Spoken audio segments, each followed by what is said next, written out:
What's up, Panther fans? It's been getting down to the end of the week here. I didn't make a vid for the review of the Bucks game. I had some of you message me about that, which is cool. Glad y'all are, wanting the videos and wanting to see them and everything. That's really awesome. But it was just, it was a rough game, and I had a lot of stuff going on with school. And, I just didn't really feel like talking about them to an extent early this week. It was just a really rough game Sunday. But anyway, I want to give a quick, really quick review of that real quick since I didn't get a separate review vid out for it.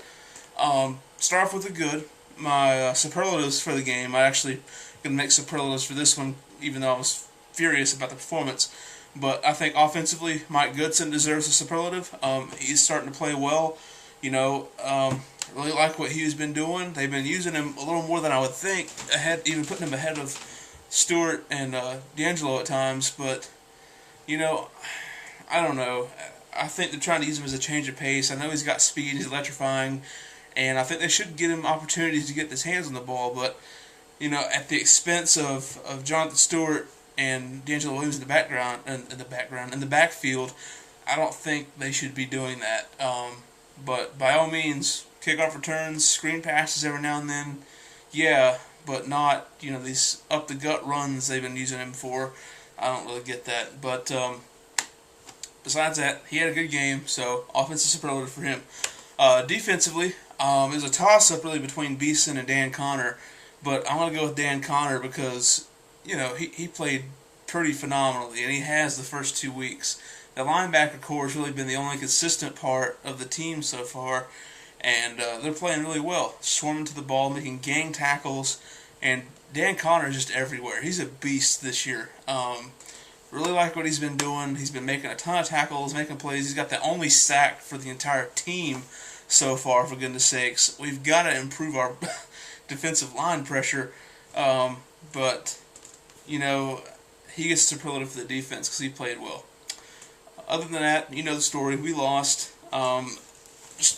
I think poor play calling, poor decision making, again by Matt Moore. The play calling is just atrocious. I mean, it's just terrible.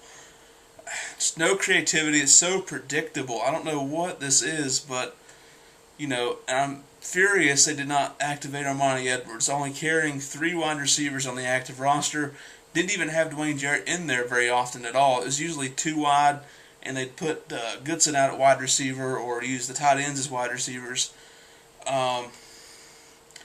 Just don't get that. I mean, I know he's raw. I know he's still adjusting to the wide receiver position. But listen, he's electrifying. He makes plays. He wins games.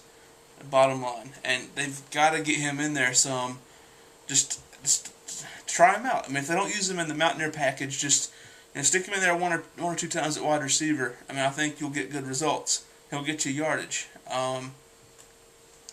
Just hopefully he's active this week. Brandon LaFell is still suffering from a hamstring injury. It's questionable whether he'll be out there or not, but we will see.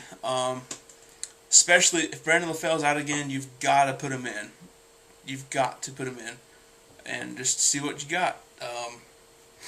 But other than that, just a pretty poor performance all around last Sunday. The defense, just all those long runs on 3rd and long by Freeman, just, oh my gosh. Seriously, that has got to be the most frustrating thing in the world when you've got him in 3rd and long and the quarterback keeps taking off on you and you can never bring him down. I mean, how many times do we get to him and grab him and try to hit him, but he's like Ben Roethlisberger. He just stands there and takes it and shrugs it off. Especially that one play, which, I mean, I got to give him credit. That was phenomenal. That one play where first, I think it was Charles Johnson got to him in the backfield, and then he shrugged him off. Eric Norwood got to him, and he just pushed him off, and then he just threw a rope down the sideline about 50 yards to Kellen Winslow. And that was a beautiful play. I don't care if it is for the Bucks. That was got to be a play of the week right there. But regardless, that's in the past. It's been several days ago now. I'm wanting to move on and just go ahead and start previewing this week's game, and we'll just get it going. So this week I'm going with John Beeson jersey. like if they keep this up, I'm just going to change every week till I find something that works. Then I'm going to roll with it. Hopefully the team does too. So let's go with Beeson right now. He's been one of the ones that's been playing consistently on defense so far. So hopefully he'll get us a win this week. Keys to the game. We all know Jimmy Clausen starting his first game. This is his first game ever as a pro. We'll see how it goes. Apparently, it's very obvious he adds some type of new energy to the offense that Matt Moore just didn't have. He comes on the field and they just seem more energized. They seem to block better, to run better. I don't know what it is. Maybe it's just that youth getting in there. His 23rd birthday was this Tuesday, and then basically got awarded the starting job on that day or the day before. So, yeah, we'll see what the kid's got. I had to make a move because Matt Moore just wasn't getting it done. It was just awful watching out there. But I'm really looking forward to seeing what he's got. It's not going to be a quick fix, instantly Super Bowl team with putting Clausen in there, but hopefully they can at least move the ball and get some scores and give the defense a bit of a rest. If the defense is able to rest on the sideline a little bit, I think they'll improve too, especially the secondary. But I want to see them get back to the run game this week, start blocking better. The offensive line needs to start playing better. Speaking of offensive line, Jeff Otah has not practiced this week either, and looking more and more like he won't play until at least after the bye week, and that's terrible. Sucks to lose a guy like him who was so important to the running game, because he's a road grader out there at right tackle, and we can just run to the right side all day long with him. And Jeff Schwartz, he's decent as a plug-in, but he's not. I don't think he's good enough to be an everyday starter out there like Otah is. But I wanted to see him feed the ball more to these guys, get Jonathan Stewart some more carries. Good Lord, he had 8 runs last week and gained, I think, 46 yards. And that's a pretty good yard per carry average, but he just kept getting held out. And he's not still hurt, because he said this week that he feels great. He hasn't felt this good in over a year. So, he's the leading rusher from last season, and he's getting just 8 carries a game or less. That's unacceptable. Got to get him the ball more. I'm kind of frustrated, I am. But, I think with the Bengals coming to town this week, they're a team that has been struggling offensively as well. They haven't put up a whole lot of points week to week, although they did beat the Ravens last week with some really good defense. They're still not scoring touchdowns yet. That passing game that I thought was going to be just awesome this year with T.O., Ochocinco, Jordan Shipley, the rookie, I thought they were going to play really well passing the ball this year. I thought Carson Palmer would kind of reemerge as a top-flight quarterback this year, but it hasn't happened yet. Maybe they're still working on, communication, but hopefully we can stifle their offense a bit and start scoring some points. I think that's a team that's primed for an upset this week after kind of coming off a really strong win against the Ravens. I think that they're going to be, kind of high on themselves a little bit, and we got to be there ready to knock them back down. So we got to get this first win. This is a crucial week. If we go down 0-3, you can kiss the playoffs goodbye, more than likely. So this is going to be a competitive division that we're in with the Saints, the Falcons.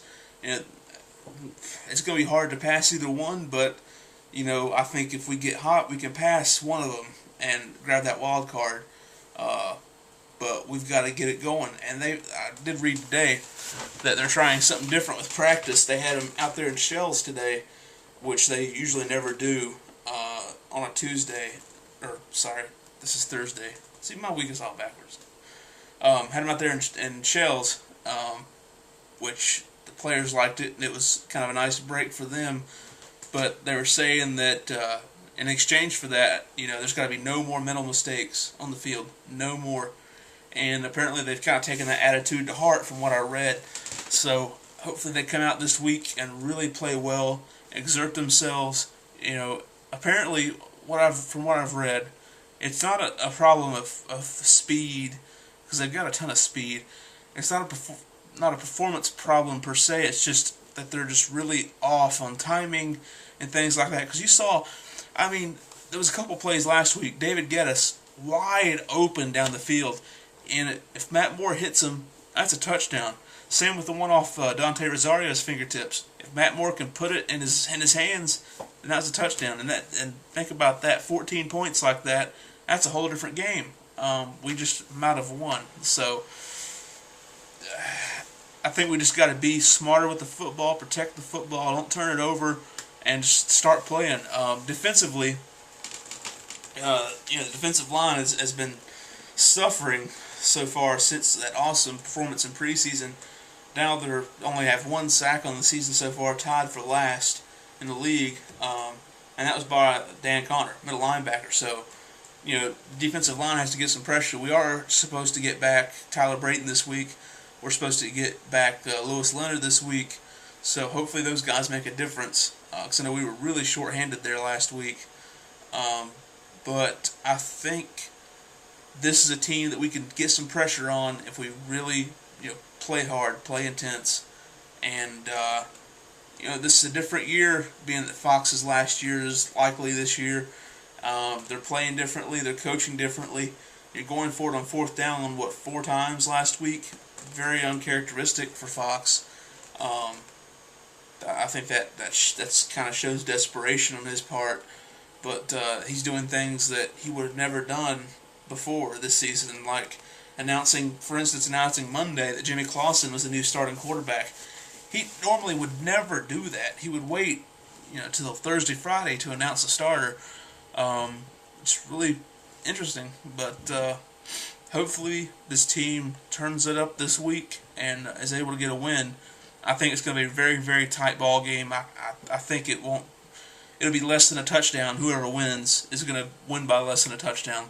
So, but I don't know if I won't predict it either way. I just think it's going to be very close. But I think you can mark it down. It'll be less than a touchdown. It'll be the difference.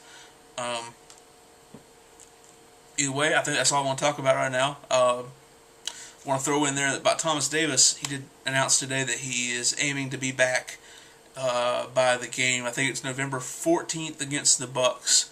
He's aiming to be back on the field, which is amazing. Imagine that, being recovered from 2 ACL tears in 1 year. Usually it takes people almost a full year to get back from 1. He's gotten back from 2. He's already out there running. He's got a knee brace on.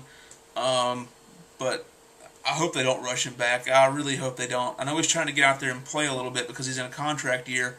And if he sits out the whole year, then he's probably not going to get a very good contract offer at all. So he's playing for, some money, but I think he should play for his future too. Because if he tears that thing again, it's over. I think he's going to be done. But it's nice to see him rehabbing really quickly, and hopefully he just doesn't jump the gun with that. But it would be nice to get him back out there. It's going to be interesting what they do, if he does come back, what they'll do with Beeson. That situation they've got now. Beeson is in Thomas Davis's old spot. Be interesting to see if they plug Thomas Davis in James Anderson's spot. They may do that. That makes the most sense. But just have to wait and see. That's a long way off from now. I just want to focus on this week. Hopefully go in there and get a win at home against Cincinnati. I'm excited to see it. I'm excited to see the T.O. Ochocinco show, and hopefully we can shut them down because they've already been talking trash. But just hit the comments. Make sure and subscribe. Come check out the Facebook group, Carolina Panthers. And all that's good. Got almost 100 subscribers now, so thank you, the fans, for getting there and subscribing. I'm just thrilled to have such good fan support so far. So it's been great. By the way, check out Big Nick's Ustream video blog after the game on Sunday. He should be up doing that this Sunday at around 5 o'clock. Check out his channel for that information. It's Big Nick 2700. But in the meantime, I hope you all have a great week, and we'll talk to you Sunday. Go Panthers.